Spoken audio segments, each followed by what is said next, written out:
नमस्कार, आप देख रहे हैं न्यूज 24। मैं हूं आपके साथ अंजलि आनंद और बुलेटिन की शुरुआत बड़ी खबर के साथ।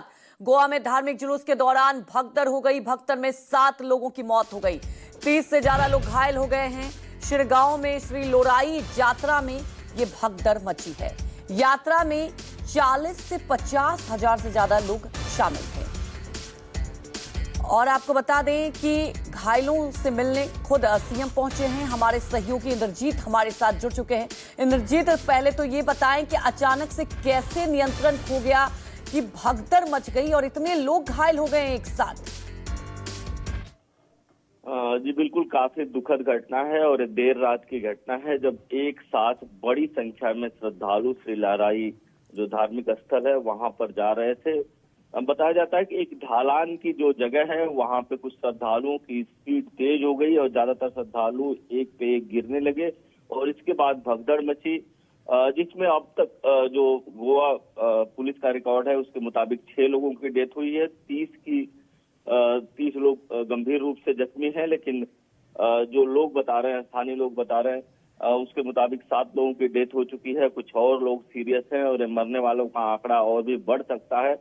निश्चित तौर पर थोड़ी इसमें प्रशासन की कमी मानी जाएगी, क्योंकि जब देर रात जत्रा निकलती है, इतने लोग इकट्ठा होते हैं। बताया जाता है कि हर साल ये यात्रा निकलती है, यहाँ पर जत्रा बोला जाता है। तो हर साल जब निकलती है उस समय 40 से 50 हजार लोग इकट्ठा होते हैं और गोवा जैसी जगह पे 40 से 50 हजार लोग इकट्ठा होना बहुत बड़ी बात है। वहां पर इतनी बड़ी संख्या में लोग आपको एक जगह कभी नहीं दिखते, चाहे वो पॉलिटिकल रैलियां हो, चाहे कोई भी कार्यक्रम हो। इतनी बड़ी संख्या में बहुत कम लोग आते हैं। तभी इतनी बड़ी संख्या होती है जब पर्यटक आते हैं जो 31 को या 1 जनवरी को, तब इतनी बड़ी संख्या होती है।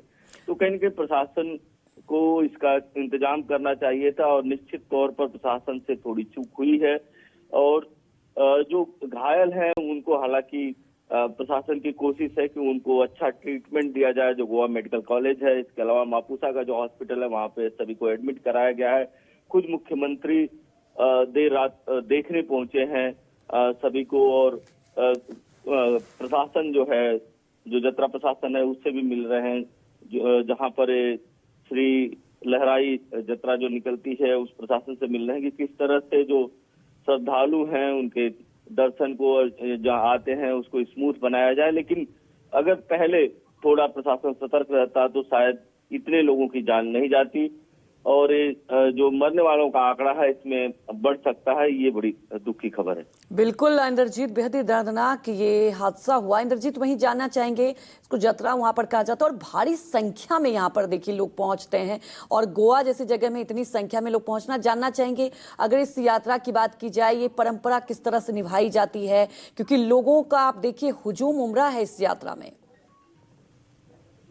ये जो श्री लहराई धार्मिक स्थल है वहां पर लोग पहले एक करके जाते हैं। एक वहां पर तालाब है, स्विमिंग पूल जैसा है, वहां पर नहाते हैं। इसके बाद दर्शन के लिए जाते हैं। लेकिन जो ये भगदड़ हुई है उससे थोड़ी दूर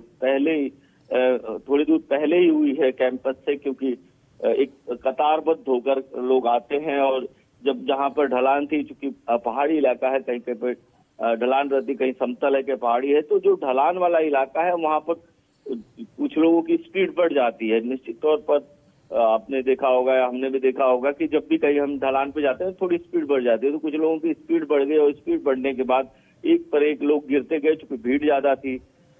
एक पर एक लोग गिरते गए और रात का वक्त था। ऐसे में जो ये भगदड़ का स्वरूप है ये थोड़ा ज्यादा बड़ा हो गया और इसमें प्रशासन कोशिश कर रही है, देख रही है कि क्या किसी ने जानबूझकर भी कोई अफवाह फैलाई थी या नहीं फैलाई थी। सारी बातों की जांच होगी। लेकिन अभी प्रशासन की कोशिश ये है कि जो लोग घायल हैं उनको किस तरह से बचाया जाए। जी इंद्रजीत, हमारे साथ जुड़ने के लिए आपका शुक्रिया। तो आपको बता दें कि अचानक से, जैसा कि हमारे सहयोगी बता रहे थे, कि ढलान था और उसके बाद लोग गिरने लग गए और इतनी भारी संख्या में लोग इस यात्रा में शामिल होते हैं। बहुत सालों से ये परंपरा निभाई जाती है। आपको बता दें कि उसके बाद ये हादसा होता है। हालांकि घायलों की स्थिति भी गंभीर बताई जा रही है, मरने वालों का आंकड़ा भी बढ़ सकता है। अभी तक 7 लोगों की मौत हो चुकी है इस भगदड़ में, जबकि 30 घायल बताए जा रहे हैं। धार्मिक जुलूस के दौरान ये पूरी भगदड़ मची है। आपको बता दें कि ये जो धार्मिक जुलूस होता है, इसमें भारी संख्या में लोग एकत्रित होते हैं, वो भी गोवा जैसी जगह में, आप समझिए। हालांकि देखिए, कहीं ना कहीं प्रशासन की तरफ से जरूर लापरवाही यहाँ पर बरती गई, क्योंकि पहले से जिस तरह से आप देख सकते हैं कि भीड़ थी, तो और ज्यादा यहाँ पर कहीं ना कहीं एहतियात बरता जा सकता था। हालांकि ये जांच का विषय है कि क्या वजह रही जो अचानक से भगदड़ मच जाती है, और जिस तरह से भारी संख्या में लोग थे, एहतियात के तौर पर पहले से अगर कदम उठाए जाते हैं, जिस तरह से लोगों का संचालन किया जाता, तो शायद इतनी बड़ी घटना नहीं होती, इतना बड़ा हादसा नहीं होता। इस हादसे में 7 लोगों की मौत हो गई है। जो लोग घायल हैं उन्हें अस्पताल में भर्ती कराया गया है, और इस पूरे हादसे को लेकर मुख्यमंत्री नजर बनाए हुए हैं, और जल्द से जल्द प्रशासन भी कदम उठा रहा है, और जांच का विषय भी बना हुआ है कि क्या किसी ने अफवाह तो नहीं फैलाई जो अचानक से भगदड़ मच जाती है। और आपको बता दें कि 40 से 50,000 यात्री इसमें शामिल हुए थे, 50,000 श्रद्धालु शामिल हुए थे। अचानक से भगदड़ हो जाती है जिसमें 7 लोगों की मौत हो गई है। तो धार्मिक जुलूस के दौरान ये पूरी भगदड़ मची है, और ये परंपरा कई सालों से निभाया जा रहा है। बात करेंगे कश्मीर के पहलगांव में हुए आतंकी हमले के बाद मां वैष्णो देवी यात्रा में श्रद्धालुओं की संख्या में भारी गिरावट आई है।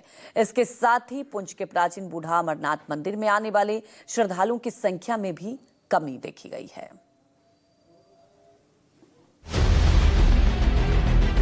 जम्मू कश्मीर के पहलगाम में हुए आतंकी हमले का असर अब टूरिस्ट प्लेस के साथ साथ धार्मिक स्थलों पर भी दिखने लगा है।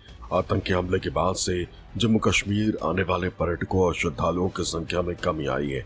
जहां पिछले कुछ दिनों से वैष्णो देवी की यात्रा में गिरावट देखी जा रही है, वहीं पुंछ के प्राचीन बूढ़ा अमरनाथ मंदिर भी पहलगाम हमले के बाद से अभी तक वीरान पड़ा हुआ है। इसके अलावा जम्मू रीजन के famous tourist place Patni top, नथा टॉप और सनासर में भी पर्यटकों की संख्या कम हो गई। पहलगाम में हुए आतंकी हमले के बाद जम्मू कश्मीर के पर्यटक स्थलों पर पर्यटकों की संख्या में गिरावट देखी जा रही है। तस्वीरों में आप देखिए कि यहाँ पर मंदिर बेहद खूबसूरत मंदिर, प्राचीन मंदिर, लेकिन यहाँ पर जो श्रद्धालु हैं, एक भी श्रद्धालु इस मंदिर में हमें दिखाई नहीं दे रहा है। यहाँ पर आपको बता दें कि देश के कोने कोने से और विदेशों से भी जो श्रद्धालु थे वो यहाँ पर पहुँचते थे ताकि श्री बूढ़ा अमरनाथ जी के दर्शन कर सके, उनका आशीर्वाद प्राप्त कर सके।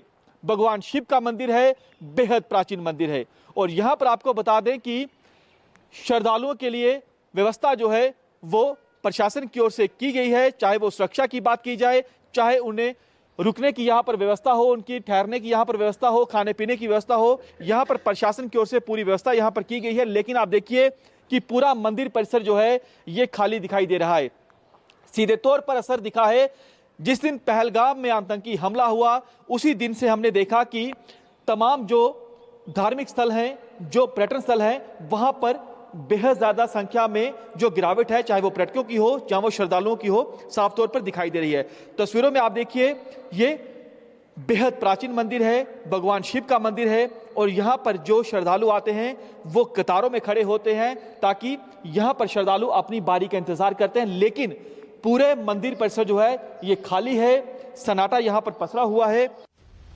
पुंछ के प्राचीन बूढ़ा अमरनाथ मंदिर में पूरे साल भक्तों की भीड़ लगी रहती थी, लेकिन आतंकी हमले के बाद मंदिर सूना पड़ा हुआ है और इक्का दुक्का श्रद्धालु ही नजर आ रहे हैं। मंदिर के पुजारी का कहना है कि यहाँ पहले भक्तों की भीड़ इतनी होती थी कि लोगों को बाबा के दर्शन के लिए लंबा इंतजार करना पड़ता था। आज हम श्रद्धालुओं और पर्यटकों की राह देख रहे हैं। जानते हैं कि इस घटना से जो है मंदिर में जो है जितने भी हमारे तीर्थ स्थान हैं बहुत बड़ा असर पड़ा है।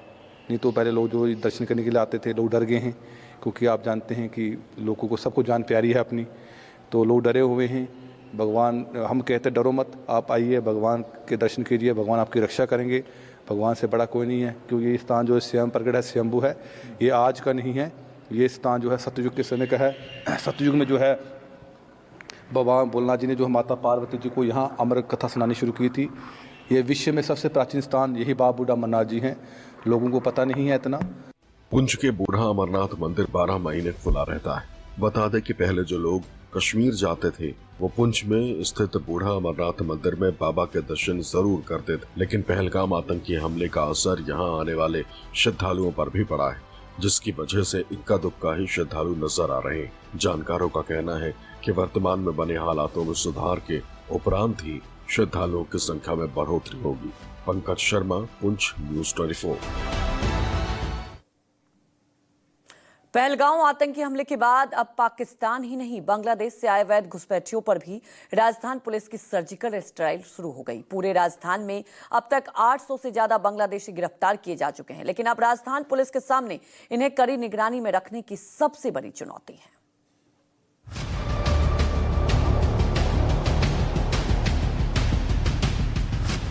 ये तस्वीरें हैं राजस्थान पुलिस के उस सर्जिकल स्ट्राइक की जो उन बांग्लादेशी घुसपैठियों के खिलाफ चलाई जा रही है, जो सालों से भारत की जमीन पर फर्जी दस्तावेजों के दम पर कब्जा जमाए बैठे थे। इसी कड़ी में पूरे राजस्थान से अब तक 800 से ज्यादा अवैध बांग्लादेशी दबोचे जा चुके हैं, जिसमें से केवल जयपुर से 86 अवैध बांग्लादेशियों को पुलिस ने गिरफ्तार किया है। पुलिस ने उन इलाकों में ताबड़तोड़ रेड की जहां बांग्लादेशी अवैध रूप से छुपे हुए थे। इनके पास से मिले फर्जी आधार कार्ड, वोटर आईडी और दूसरे भारतीय पहचान पत्र, लेकिन राजस्थान पुलिस ने साफ कह दिया है कि अब ये फर्जी कागजात नहीं चलेंगे। अगर कोई खुद को भारतीय बताता है तो उसे दिखाना होगा पासपोर्ट, वोटर आईडी। जो भारत के अंदर बांग्लादेशी नागरिक अवैध रूप से निवास कर रहा है, उसको चिन्हित करके इनको भारत से डिपोर्ट करने का कार्रवाई प्रारंभ किया गया है। अभी तक हमने 85 के करीब लोगों को डिटेन किया है और इनका डिपोर्टेशन का कार्रवाई अभी प्रारंभ किया है। जल्दी से जल्दी इसको भारत से वापस बांग्लादेश डिपोर्ट किया जाएगा। इतनी सारी गिरफ्तारियों के बाद अब पुलिस के सामने एक समस्या खड़ी हो गई कि पकड़े गए इन अवैध बांग्लादेशियों को कहां रखा जाए, क्योंकि पूरे राजस्थान में केवल अलवर में ही एक डिटेंशन सेंटर बना हुआ है और इस केंद्र की क्षमता काफी कम है, जिसे देखते हुए पुलिस ने जयपुर में नया डिटेंशन सेंटर खोलने का प्रस्ताव भेजा है। इसी के लिए हम जयपुर जिले में भी डिटेंशन सेंटर बना रहा है और जल्द ही उसका घोषणा हो जाएंगे। उधर राजस्थान पुलिस के इस ऑपरेशन में सहयोग के लिए अब स्थानीय लोग भी आगे आए, क्योंकि अब मोहल्लों के लोग भी इन घुसपैठियों और उनके आए दिन के नापाक इरादों से काफी परेशान हैं और पुलिस को बता रहे हैं कहां छुपे हैं ये संदिग्ध अवैध लोग। कल हमारे स्थानीय कार्यकर्ताओं द्वारा सूचना मिली कि खंडेला मोड़ टांका के पास में कुछ बांग्लादेशी लोग वहां पर छुपे हुए हैं। तो हम लोग जैसे हमारे गोरक्षा दल खंडेला को सूचना मिली, हम सभी लोग वहां पर गए, पहुंचते उनके बारे में बातचीत की उनसे, और बातचीत करने के बाद हमें जैसे लगा कि कंफर्म हो गया कि बांग्लादेशी है, तो हमने पुलिस प्रशासन को सूचना दी। पुलिस प्रशासन को वहाँ पर बुलाया और अपने खंडेला थाना के अंदर इनको सौंप दिया गया। वैसे अब तक जाली दस्तावेजों के दम पर बचते आए थे घुसपैठिए, लेकिन इस बार मामला बदल चुका है। राजस्थान पुलिस ने साफ कह दिया है कि अब सिर्फ दस्तावेज नहीं, पीढ़ियों का सबूत देना होगा। शिवसन, जयपुर, न्यूज़ 24।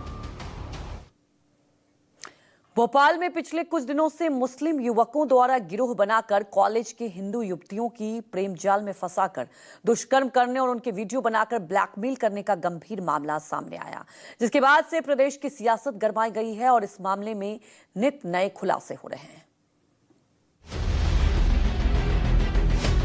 भगवा साफा बांधकर हाथों में प्रतीकात्मक तलवार, फरसा और भाला डंडा लिए लव जिहाद के खिलाफ बुलंद आवाज में गुस्सा जाहिर करते हुए ये तस्वीरें हैं भोपाल की। दरअसल सकल हिंदू समाज की महिलाओं ने शुक्रवार को भोपाल में लव जिहाद के खिलाफ एक साथ 26 स्थानों पर प्रदर्शन कर विरोध जताया। इस विरोध प्रदर्शन में दर्जन भर से अधिक हिंदू संगठनों और हजारों की संख्या में महिलाओं ने भागीदारी की। सभी सामाजिक संगठनों और हिंदू युवतियों और महिलाओं ने एक स्वर में आवाज उठाई कि हम सबको मिलकर हिंदू युवतियों को लव जिहाद से बचाना होगा। लव जिहाद के पुतले को फांसी पर चढ़ाया गया और इनके आरोपियों को भी फांसी दिए जाने की मांग की गई। मध्य प्रदेश की राजधानी भोपाल की सड़कों पर लव जिहाद के खिलाफ बड़ी संख्या में जो महिलाएं हैं वो भगवा वस्त्र में और सर पे साफा बांधते हुए, हाथों में अस्त्र लिए और तख्तियां बैनर लेकर उतर चुकी हैं, सड़कों पर निकल रही हैं। और ये तस्वीर देखिए, लव जिहाद के खिलाफ लड़ाई लड़ने की है। हाथों में तख्तियां हैं और लिखा है कि लव जिहाद करने वालों को फांसी दो, सजा दो। और इसी तरह की ये तस्वीर आप देख सकते नजर आ रही है और बड़ी संख्या में यहाँ पर हजारों की संख्या में महिलाएं आपको नजर आ रही हैं। और ये एक संदेश देने की कोशिश भी है और यही मांग भी है कि जिस तरह से लव जिहाद के मामले मध्य प्रदेश में बढ़ रहे हैं, खासतौर पर राजधानी भोपाल की बात की जाए तो यहाँ पर लव जिहाद से जुड़ा हुआ छात्राओं से इस तरह का एक मामला सामने आया है, जिसमें लगातार जो छात्राएं हैं कॉलेज की, उनके साथ इसी तरह उनके साथ ना सिर्फ रेप हुआ बल्कि अश्लील तरह से उनके वीडियो बनाकर उनको वायरल करने की धमकी दी गई। इस मामले में जहां पुलिस ने 5 अलग-अलग FIR दर्ज की है, तो वहीं दूसरी तरफ इस मामले में अब सड़कों पर महिलाओं का गुस्सा फूट पड़ा है। महिलाएं यहाँ पर तख्ती बोना पे से निकली हैं। फांसी दे दीजिए, सबसे पहला काम तो यही कहेंगे, और उसके बाद बच्चियों का भविष्य सुरक्षित करने के लिए जो संभव प्रयास होगा करेंगे। घर में घुस के मारना पड़े तो मारेंगे। मेरे हिसाब से तो इन्हें जिंदा जला दिया जाए, बिल्कुल फांसी की जरूरत नहीं। जब तक फांसी होती, जब तक तो वो दूसरी लड़कियों को बहलाते हैं, फुसलाते हैं, हर लड़की को अपना कुछ भी बना देते हैं। वो डर नहीं रहे, बच्चियों का भविष्य का नाश कर रहे हैं। यहाँ पर आप जिस तरह सड़कों पर उतरी है, क्या कहेंगे लव जिहाद को? यही कहेंगे कि लव जिहाद बंद होना चाहिए और उनको कड़ी सजा देना चाहिए, जिससे क्या लड़कियां अपनी सुरक्षित रहे और वो ऐसा फिर कभी ना करें। तो दूसरी तरफ भोपाल लव जिहाद कांड को लेकर सियासत इस तरह गरमाई कि बीजेपी सांसद आलोक शर्मा ने न सिर्फ लव जिहाद के खिलाफ शपथ दिलाई, बल्कि लव जिहाद करने वालों की नसबंदी कराने की बात कही। वहीं भोपाल से बीजेपी विधायक रामेश्वरम शर्मा ने भी लव जिहाद करने वालों को कब्रिस्तान पहुंचाने की चेतावनी दी। इस मामले में सीएम से लेकर मंत्री विश्वास सारंग और बीजेपी प्रदेश अध्यक्ष VD शर्मा ने भी लव जिहाद करने वालों पर सख्त से सख्त कार्रवाई करने की बात कही। हमारी सरकार ने किसी प्रकार के जिहाद की, लव जिहाद की मध्य प्रदेश की धरती पे अनुमति नहीं दी है, और जो भी करता पाया जाएगा हम उसको छोड़ने वाले नहीं है। वो किसी स्थान पर भी हो, जो अपराध करेगा उसको दंड मिलेगा। वो राज्य के अंदर भी है या राज्य से भागा है तो हमारी पुलिस उसको हर जगह से पकड़ के लाएगी। ये हमारा संकल्प है। मैं उम्मीद करता हूँ मध्य प्रदेश सुशासन के लिए जाना जाता है, इसलिए अपराध और अपराधियों की यहाँ जगह नहीं है। लव जिहाद की घटना दुर्भाग्यजनक ही नहीं, ये इस देश के अंदर, प्रदेश के अंदर जिन जिन स्थानों पर इस प्रकार से अपनी पहचान छुपाकर हमारी बहन और बेटियों को जिस प्रकार से गुमराह करने का प्रयास किया है, इनको भी ढूंढ ढूंढ करके एक एक कोने से निकाल करके इन्हें जवाब मिलेगा और इन्हें कड़ी से कड़ी सजा मिलेगी। ये भूल जाएंगे कि लव जिहाद क्या होता है।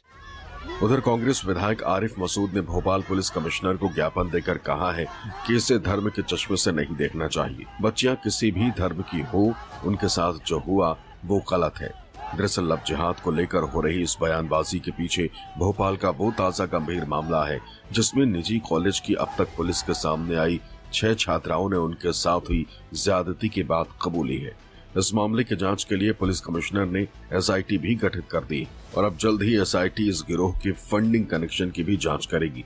इस बीच पुलिस ने मुठभेड़ के बाद मुख्य आरोपी फरहान को गिरफ्तार कर लिया है।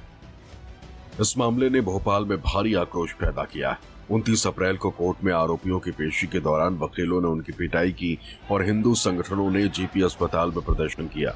2 मई को सकल हिंदू समाज ने भोपाल के 26 चौराहों पर लव जिहाद के खिलाफ प्रदर्शन किया और फांसी की सजा की मांग की।